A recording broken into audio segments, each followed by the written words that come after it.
Friquicentes, un espacio informal sobre libros, música, televisión y mucha pérdida de tiempo improductivo.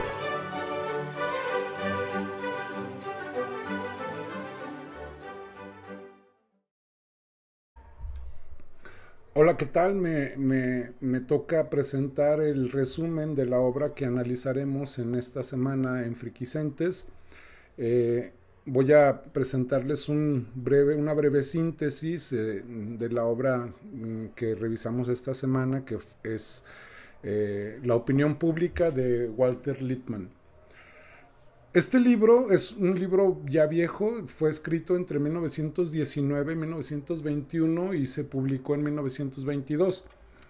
Es un libro que a pesar de ya tener sus años, de ya tener más de 100 años de haber sido escrito, sigue teniendo actualidad, sigue provocando la reflexión y el análisis en el mundo de la actualidad. Y por eso decidimos hacer un análisis de esta obra que desde sus orígenes, desde que fue publicada en 1922, fue muy controversial. Hay que tener en cuenta que esta obra es una obra de las que se conocen como las obras, una obra de entreguerra, ¿no? La Primera Guerra Mundial había terminado en 1918 y la Segunda Guerra iba a comenzar en 1939. De hecho, Lippmann estuvo trabajando desde el periódico primero para convencer al público norteamericano de que apoyaran el ingreso de Estados Unidos a la Gran Guerra, como ellos la conocían, porque pues no había habido una Segunda Guerra. Entonces él trabajó para el gobierno de Estados Unidos para mover a la opinión pública a que decidieran apoyar la participación del ejército norteamericano en la Primera Guerra Mundial que se estaba llevando a cabo en Europa, ¿no? Después continúa él trabajando, se dirige a Europa, a los frentes de batalla, desde donde estuvo realizando trabajos de propaganda para convencer al público norteamericano de que pues, las cosas iban bastante bien con ellos, ¿no? Él regresa con una serie de cuestionamientos muy fuertes con respecto a la democracia, y uno de sus planteamientos es que la democracia representativa pues es muy difícil llevarla a cabo. ¿Por qué? Principalmente porque las personas no pueden conocer de manera directa, de manera experiencial por sí mismos los acontecimientos que están ocurriendo. Entonces, pues nos tenemos que informar de algún lado, ¿no? ¿De dónde nos informamos? Bueno, pues en aquella época, para la época de Lippmann, se informaban principalmente de la prensa. Pero Lippmann dice, bueno, pues la prensa transgiversa y luego muchas veces no es objetiva en relatar lo que está reseñando, ¿no? Lo que está mostrando. Y entonces esto lleva a que los ciudadanos no tengan toda la información o no tengan información fidedigna, información objetiva, información veraz sobre los acontecimientos que ellos van a tener que decidir. Y además Lippmann se da cuenta que la opinión pública es muy fácilmente manipulable, como él lo había hecho originalmente cuando Estados Unidos no querían entrar a la guerra, y entonces, bueno, se manipula a la gente mediante propaganda para que cambien su forma de pensar y apoyen el ingreso de Estados Unidos a la guerra. Y entonces Lippmann se siente muy decepcionado con respecto a la opinión pública, dice que es fácilmente manipulable. En este libro trata de explicar por qué es tan sencillo, por qué la propaganda puede llegar a manipular tan fácilmente a las personas. Y su planteamiento es interesante. Dice que en este mundo tan complejo que vivimos, tan irracional muchas veces y tan vasto, pues los seres humanos no tenemos la posibilidad de poder verificar y poder experimentar a aquello que realmente está ocurriendo, ¿no? Entonces siempre tenemos una relación indirecta con la realidad. ¿Cómo? Pues mediante la prensa, ¿no? En aquel tiempo, mediante la prensa nos informamos de los asuntos públicos y a partir de esa información nos formamos un juicio y podemos tomar decisiones, ¿no? Entonces Lippmann dice, pero es que no es posible darles toda la información y darles todo objetivamente, ni de manera ecuánime, ni de manera veraz todo lo que está ocurriendo. ¿Por qué? Digamos que si a pesar de que tuviéramos una prensa bastante objetiva, bastante veraz, bastante cierta sobre lo que nos está diciendo, el asunto sería que no habría la posibilidad, ¿por qué?, de conocerlo todo. ¿Por qué? Porque las personas no tenemos el tiempo suficiente para informarnos de todos los asuntos públicos, porque bueno, pues tenemos que trabajar y tenemos que dedicarnos a nuestras propias cosas, entonces no tenemos la especialización en poder conocerlo todo. Pero además, el ser humano, dice Lippmann, que es un ser emotivo, no es un ser 100% racional, sino que es un ser emotivo, que para conocer la realidad necesita basarse en estereotipos, o sea, en ideas prefijadas sobre cómo creemos. Por ejemplo, un estereotipo es, por ejemplo, como se veía a los mexicanos desde Estados Unidos al principio, ¿no? Eran los rancheros sentados debajo de un nopal, cubiertos por un zarape y un sombrero, ¿no? Indiferentes, fuera de la realidad, desconectados, aislados, etc. Bueno, pues ese es un estereotipo. Y Lippmann hace una reflexión muy interesante a cómo esos estereotipos los tenemos, pero bueno, no corresponden a lo que es la realidad, ¿no? Además de los estereotipos, también tenemos una serie de prejuicios ya preestablecidos para poderle dar cierto orden a la realidad que es caótica, ¿no? Y además de todos estos estereotipos, de estos prejuicios, también tenemos una serie de costumbres ya preestablecidas donde ya tenemos ciertos parámetros conocidos, por decirlo así, para movernos en conocer la realidad, ¿no? Entonces esto dice, bueno, pues esto nos impide conocer fehacientemente la realidad, no podemos tener toda la información posible. Entonces dice, uno de los cuestionamientos que se hace Lippmann es cómo es posible que una democracia representativa le pida a ciudadanos no bien informados, que están manipulados, que tienen prejuicios, que tienen sus costumbres, que tienen sus estereotipos, tomen decisiones con respecto a los asuntos públicos. Entonces dice Lippmann, pues bueno, esto no es posible, ¿no? La democracia no está funcionando, no puede producir cosas buenas, porque pues más bien lo que está produciéndose pues es que unos cuantos manipulen la opinión pública del resto de la población. Y la población, bueno, pues simplemente reaccione ante esta manipulación, esta manipulación propagandística que hacen desde los partidos políticos o los gobiernos nacionales o las empresas, o en fin, ¿no? Entonces Lippmann por eso lo critica muchísimo. Estas ideas, para poder contextualizar bien al libro de Lippmann, estas ideas eran tremendamente nuevas. Por ejemplo, el reconocer al ser humano como un ser emotivo, con un ser con prejuicios, con un ser con costumbres, con un ser con estereotipos, no era algo que se supiera en su época.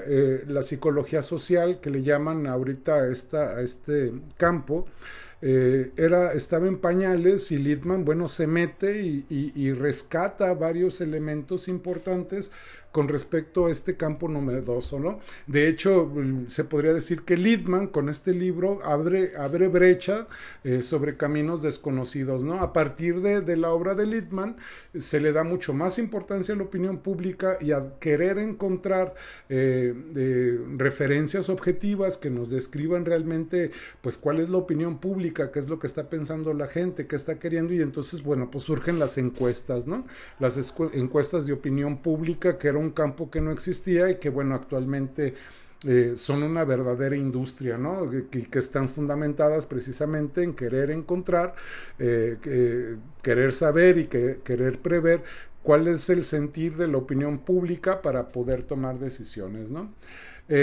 Littman cree, es algo que es un planteamiento muy de él, que yo no lo compartiría, pero dice Littman que antes las decisiones políticas se daban en un diálogo entre los poderes, ¿no? El ejecutivo dialogando con el legislativo y con el judicial, y entonces ellos se ponían de acuerdo y tomaban las decisiones, ¿no?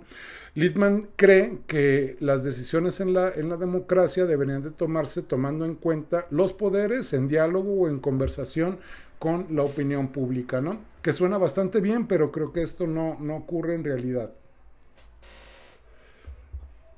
Y entonces Littman no se quiere quedar digamos, con una visión pesimista donde dice, bueno, pues este tipo de democracia no sirve, no tenemos salvatoria y demás, estamos condenados, ¿no?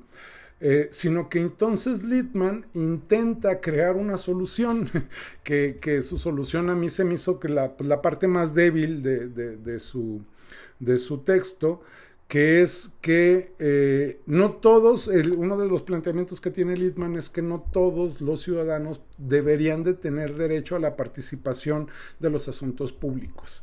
En Estados Unidos ha sido una vieja discusión donde en este país cuando históricamente se formó, pues bueno, Estados Unidos no le dio la ciudadanía a todos, ¿no?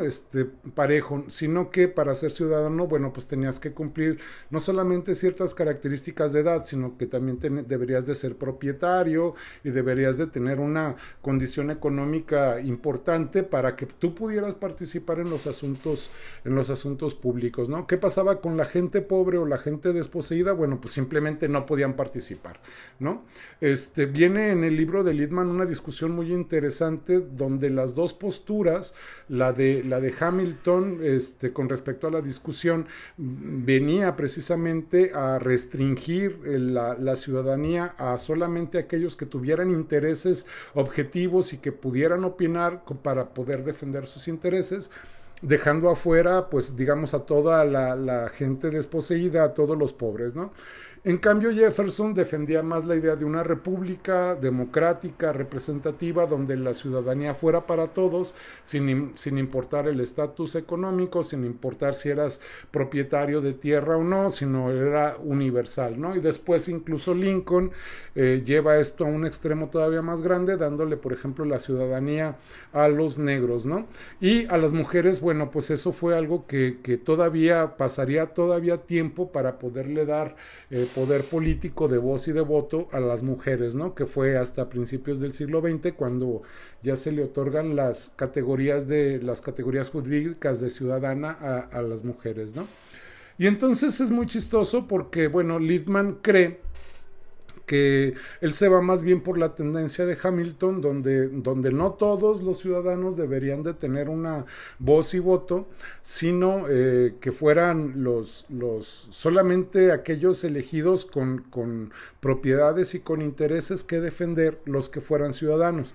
Pero aquí él añade una especie de departamento de ilustrados, donde él dice que debería de existir un departamento que organizara y controlara la información para poderle brindar información sin prejuicios, información objetiva, información veraz a los ciudadanos para que pudieran tomar decisiones racionales y bien informadas, ¿no? Queda claro que Littman piensa que él es un ser sin prejuicios, sin estereotipos, sin costumbres, sino que podía manejar realmente de manera objetiva y veraz toda la información. Entonces él incluso no lo dice abiertamente, pues, pero es claro que él está pensando o levantando la mano de aquí está este asesor que les puede organizar la información, se las puede controlar para dárselas a los políticos y entonces que tomen las decisiones bastante bien informadas y bastante racionales, ¿no? Es esa la conclusión que llega Littman y sí rescata y sí trata de salvar al periodismo, ¿no? Con una labor muy importante que cree que es muy importante, aunque dice, bueno, pues que debe de tender hacia el objetivo, que debe ser veraz, que no debe estar cargado hacia un lado, que no debe representar ningún tipo de estereotipos ni de prejuicios y que debe cuestionar todas sus costumbres, ¿no?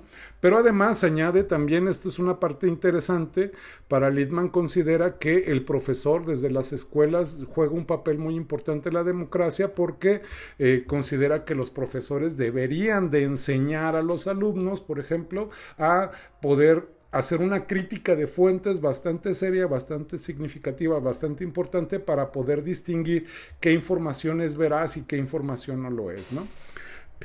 Bueno, pues ese es el libro de Littman, así a grandes rasgos, que es interesante en el contexto político en el que vivimos en México en la actualidad, donde hay pues una oposición bastante seria, bastante fuerte.